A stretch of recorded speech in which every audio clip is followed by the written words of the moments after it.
Prisoners and Victims Claims Act 2005 passed by the 5th Labor government. The bill regulated the awarding of compensation to prisoners for breaches of their rights. And, Mr Speaker, this is in line with our international obligations and with practice in other Western democracies. The original Prisoners and Victims Claims Act was about respecting the rights of both perpetrators and victims of crime, allowing prisoners compensation for breaches of their rights, while at the same time providing a regime whereby victims of prisoners who receive compensation can make claims for damages, payments of which would come out of the compensation. Mr Speaker, the bill currently before the House is a minor technical change, extending the restrictions on the awarding of compensation for a further 2 years from the 1st of July 2010 until the 30th of June 2012. It will also ensure that the victims' claims process will also apply to compensation awarded in respect of a prisoner's claim made between the 1st of July 2010 and 30th of June 2012.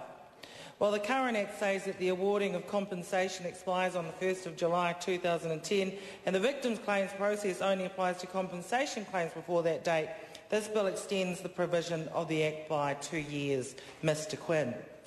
Labor will support this bill to Select Committee as it is only a minor technical change, Mr Speaker, but we do have a question for the government. And our question to the government is, when will the government act on the promises that they made at election time, Mr Speaker, the promises that they made to protect the rights of victims of crime? Because, Mr Speaker, to date we've seen no evidence of that happening whatsoever. These promises, Mr Speaker, were made during the election, yet since then victims have been worse off in practice. In particular, sexual abuse victims are worse off, no longer able to access the support that they need under ACC because of new rules put in place by National. Instead of struggling with the barriers to ACC funding that National has put in place, sexual abuse victims have turned into rape crisis centres for help. But these centres have had their funding also cut by National, Mr Speaker. Sexual abuse victims feel betrayed by this government, who promised to make their lives better but in fact made them worse. And we heard Mr Chester Borrows earlier discussing the fact that it doesn't matter which bucket of funding is being accessed to address the needs of these victims, Mr Speaker, but the issue is that there is no funding that this government is making available for victims. So when they take away the opportunities that were afforded to them for the counselling that they needed through ACC, then there is no other avenue for them to go down with regards to getting the support that they need. The support, Mr Speaker, which is sometimes actually a matter of life or death for individuals and has far-reaching impacts in terms of the repercussions that the fact that they are unwell or that they have not received the support that they need, that has impacts not only on them as individuals but also on their wider families, Mr Speaker, and New Zealand as a society. Now, National promised action on crime rates, Mr Speaker, so that fewer New Zealanders would be victims of crime. The latest crime statistics, however, show how hollow that promise really was. The number of crime victims is growing, not decreasing under this government. In 2009, violent crime rose by close to 10%. Murders rose by 25%. And this is unacceptable, Mr Speaker. Those that bought into the National Party slogans, the slogans that were with regards to the fact that they were basically going to do away with crime altogether, must be sitting there now thinking, what did they vote for? And while the National Enact claim that their 3 strikes law will help prevent crime and deter criminals, officials have warned us, Mr Speaker, that it may even force our homicide rate up even higher. And so, Mr Speaker, I do challenge this government to act on their election promise. Fewer New Zealanders should be victims of crime, and those that are should have their rights protected. We don't need, though, Mr Speaker, hyped-up policies like the 3 strikes law that may not change crime statistics at all or may even result in more crime. What we do need is a society where New Zealanders are safer from crime and a society where victims are helped, not hindered on the road to recovery, Mr Speaker. Mr Speaker, the current Act that we are looking at says that the awarding of compensation to victims, as I said, expires on the 1st of July 2010, and the victims' claims process only applies to compensation in respect of claims before that date, and that this bill will basically extend that to the 30th of June 2012.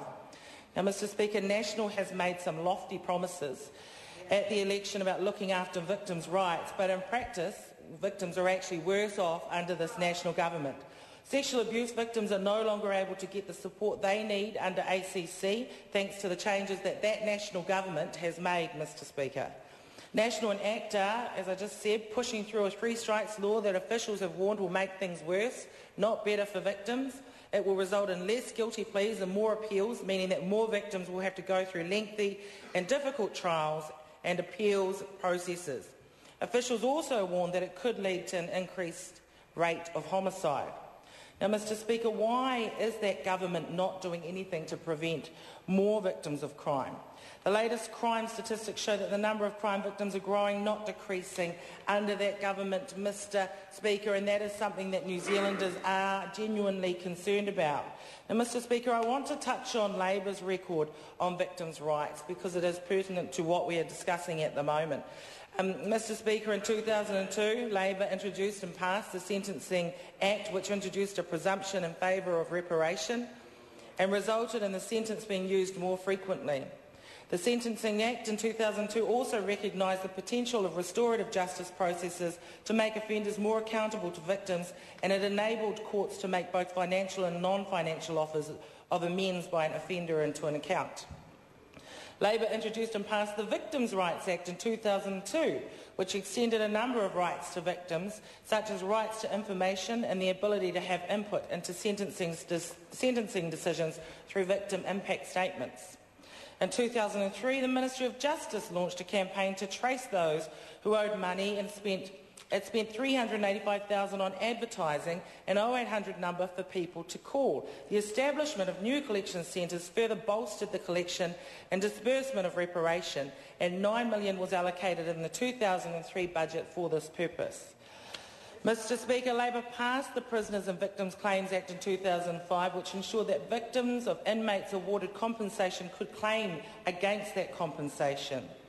Labour introduced the Pay or Stay initiative in September 2006, which enables the Ministry of Justice to stop people with unpaid fines or reparation if they're travelling overseas or returning to New Zealand. The Evidence Act 2006 has provided for the needs of vulnerable witnesses and victims by making provision for witnesses to give evidence in alternative ways, such as giving evidence from behind a screen via CCTV and pre-recorded video. Mr Speaker, those are only a few things that Labour did to protect the rights of victims. I could go on with that list, but I'm not going to. But at the end of the day, what we do need to remind this government of is that they platformed very hard coming in as government prior to the 2008 election on the fact that they would reduce crime and that they would protect the rights of victims. And to date, Mr Speaker, I think 15 months later, we have seen no evidence of that. Mr Speaker, Labour will support this bill to first reading because we do have a commitment to the victims' claims process, and because we believe that the national government can and should be doing more for victims' rights. Thank you very much, Mr Speaker. Very good, Steve.